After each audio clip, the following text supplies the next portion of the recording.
Hi there. Here's an idea that you might have use of. When I was about 20 years old and I wanted to buy a beer in my country, Sweden, I remember that it more or less was just one company dominating the whole market. And I spoke to a lot of old people about that, and they said that when they were young, there were huge amounts of small beer breweries around. And what have happened during that time was that the industry consolidated, ending up with more or less one major brand. But it's not like that anymore. Nowadays, I find a local brewery nearly everywhere. And there is a couple of reasons for that. One is actually technology. It's become cheap to start a brewery compared to before.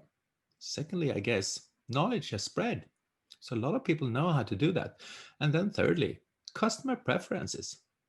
People seem to be really interested in the local beer compared to before.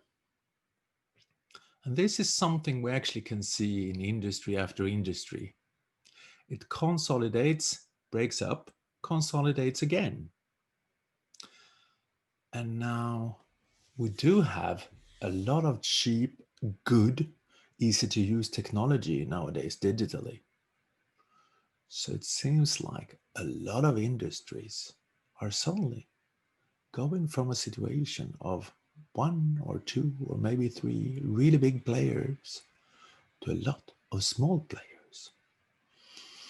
I think the media industry is a rather good case of that. How come so many people are able to start a media channel?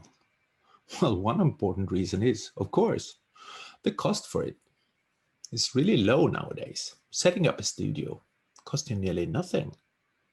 And then people's preferences seem to have spread, and it's really difficult to be a news channel and cover everyone's interest.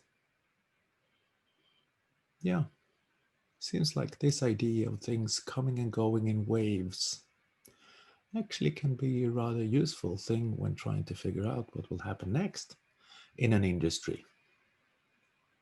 Cool, right?